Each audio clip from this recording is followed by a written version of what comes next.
This talk is about first observation of aromatic bond density,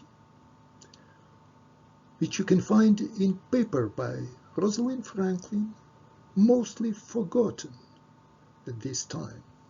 A disclaimer: this is a technical note containing no new concepts or new software, so whatever I am mentioning here is already published or more or less known. The paper I'm talking about is a letter to the editor of Nature. One page, you can see it, the whole here, with one paragraph in the next page. Came out in January of 1950, titled Influence of the Bonding Electrons on Scattering of X-ray by Carbon. When I'm saying forgotten, I mean that citation count is 11 in scientific publication. Plus, of course, in all biographies of Rosalind Franklin, there is a full list of her publications, which adds up to 24 more. So, what is inside of this very interesting one-page note? First, some historical picture. Most of books on charge density mentioned that first observation was done by Sir Bragg in 1920, when forbidden reflection 222 in diamond was measured and reported. This was later on analyzed by Ewald and Helm in 1936. But next year, Renninger published famous paper in Zeitschrift für Physik that explained that very reflection of diamond as Renninger effect, the effect of secondary scattering of X-rays. That is why all these explanation of charge density became unreliable and honestly should be abandoned. The real picture of diamond came out only in 1960s by Brill, and it was very similar to the Dr. Franklin's paper I'm talking about. So by the time Dr. Franklin did her work, it was no reliable data about covalent bond charge density. The object of study was graphite, and the structure of graphite was known Bernal's structure, which was done in year 1924. After work of Dr. Franklin, there were several more attempts to do graphite. All of them are wrong, including Linus Pauling publication in 1966. I'm saying that just to highlight it's not trivial. The full bond density picture for diamond came out in 1973, and for graphite in 1978. I'll show you this. The nature of chemical bond at this moment in 1949 was mostly descriptive. Huckel method for aromatic bond was described in 1931-1937 papers by Erich Huckel, but was mostly unknown in English-speaking world. A Pariser-Parr-Popel method was yet to come. The paper itself was probably written in spring 1949 or even earlier. We know that because there is a letter by Professor Coulson, which was a head of theoretical physics at University of London at that time, thanking for sending me a copy of letter which you are offering to nature. I read it with very great interest.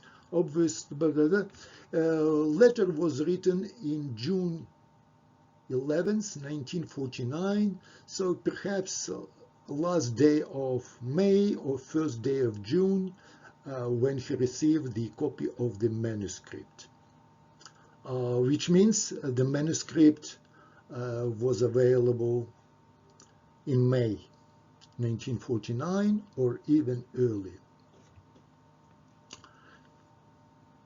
We can also see the first very positive response to the manuscript even before publication. Now, what's special with graphite? Here is a ore tap of graphite made based on neutron structure done in 1975.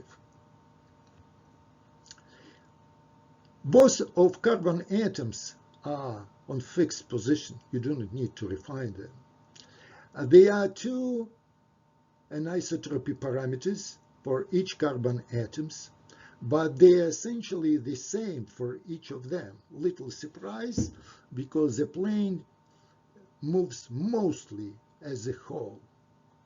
So technically, you need to have only two independent parameters to describe all crystal structure of graphite in independent atom model, which makes it very attractive if you have good data.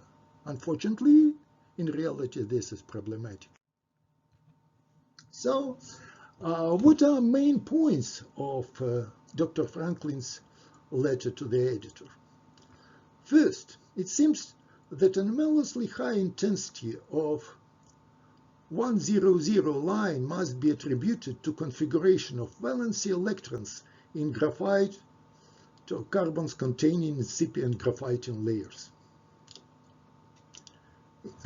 We are seeing that intensity changes with configuration of valency electron, first time written.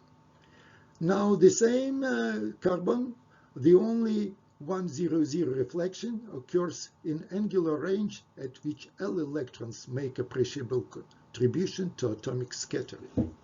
This is very important observation, which is well known but often forgotten. What happens with scattering factors with angle? Here there is my example of addition of one electron to atom of oxygen. So this is oxygen atom, red is oxygen ion. Effect of 1 2p electron added. You see that visible difference is only at sine of theta over lambda, well below 0.2. That's very important. Even when you do large molecules, we often do not measure reflections at small angles well enough because of beam stop problems. When we do crystals of diamond and graphite, even the first reflections are far away from this region. And graphite, as you can see, is far more suitable than diamond for seeing effect of p electrons. This was quickly supported by neutron diffraction data by Bacon in November 1950, who mentioned that Franklin shown an anomalous twofold increase of X-ray diffraction intensity, and his data supported this. Next, very important point, electron density for sp2 electrons lies midway between two carbon atoms. And now let's look at more precise data which were measured 30 years later, and we can see that indeed we have visible peaks between carbons, and these peaks have high intensity and lie exactly in the middle. So to correct them, we need, as Dr. Franklin did, to put additional scattering here in the middle to remove this deformation density. This was done by Moss, who supported Dr. Franklin's data and gave reference to her work, and also by Chen, Trucano, and Stewart, who did it even better with full charge density study, but did not refer to Franklin's paper. Let's look how these approaches lived after. The bond scattering can be applied as a single scattering center, same as in Franklin's paper.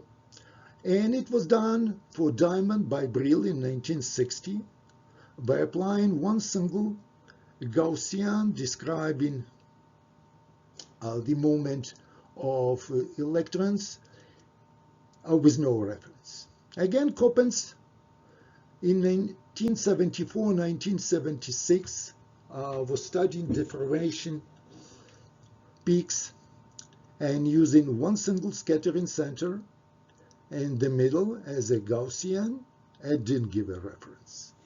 The same approach was done by Afonin and a number of co-authors, and this approach ended up as high-resolution model and Phoenix refined, so you can use it if you have this software. Virtual atoms are embedded in MoPro charge density package, and there are plenty of publications using virtual atoms approach. Let's look how we can do it using simple Shell software, for example. For atoms, we are using Kromer-Mann scattering factor, in which coefficients A, I, and C are number of electrons. By adding additional anomalous scattering center, we cannot change number of electrons, so we put our scattering intensity as an anomalous scattering in position 10 of scattering factor line in Shelks, and we put a name of element. Some software accept any names. If you are using OLEX2, you name it helium because it will not accept unknown atoms. Then you rewrite your data file you have with usual refinement and add a part describing these new scatters that you put between carbon atoms, exactly as it was advised in Dr. Franklin's note. So we are putting 6 here and 1 here, and we assign, of course, variable intensity because we do not know how many electrons will play a role here, and we put variable Debye-Wheeler factor. What will be the result? Let's look at biphenyl molecule. Here you can see the peaks of residual density exactly as they were for graphite. Independent atom model with spherical atoms give us very nice structure, but with abnormally high R factor. If we correct it at bond scattering, we have dramatic decrease of R factor and much better standard deviation on bonds. Resulting difference map has practically very small and very random peaks on it. Another way we can look at difference map peak here, which disappear after applying bond scattering. If you do full-blown quantum crystallography with Hirschfeld atom refinement, we have something better than our very simple approach, but this difference is not dramatic. Now, When we reduce quality of our experiment artificially, so resolution is 0.8, we still have the same difference. We still have the same effect. We just do not see it. And this clearly supports this statement. Yes, you need to look at low angle reflections. That's where the bond density is. The same is the picture for all aromatic compounds. We have dramatic drop of R factor and improvement bonds. The same we see at larger organic molecules. We have improvement of R factor to the level of heart, and we have better bonds. In case of famous lead molecule, we again have the same picture. And if we compare with heart, with new Nosferatu method, or with MoPro, we see that we can have even better R factors. As a result, we have very simple approach for removing covalent bonds and lone pair residual density. No pre-calculated parameters from DFT and other sources are necessary. We use the same software with no modification, Shells, Olex, Refine, or Yana. You can stop at any level of correction. You can make all your bonds different, keep all bonds of the same type the same. You can apply bond scattering correction to a fragment of a structure, mostly aromatic. No, you cannot calculate real location for hydrogen atoms. If you want, you need to change scattering factors for hydrogen, and this is a separate story. It will not work for heavy atoms, but this restriction is the same for any other procedure. Of course, it will not work on low quality data. You cannot correct bad data set with a good model. Now, this is not charge density. If you want charge density proper, you certainly need to collect better data and use charge density software. And this is 70-year-old approach. So, what we see from our one-page letter to the editor written by Dr. Franklin in 1949. The first observation of aromatic bond density, 100%. Most probably it was the first observation of covalent bond density because previous diamond data are ambiguous. The first observation based solely on intensities, not on forbidden reflections.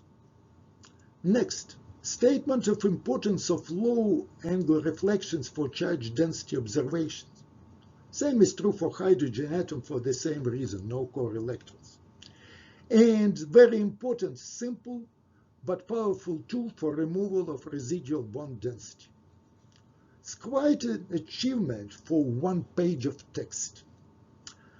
On psychological level, an important take-home message is science is done by young people.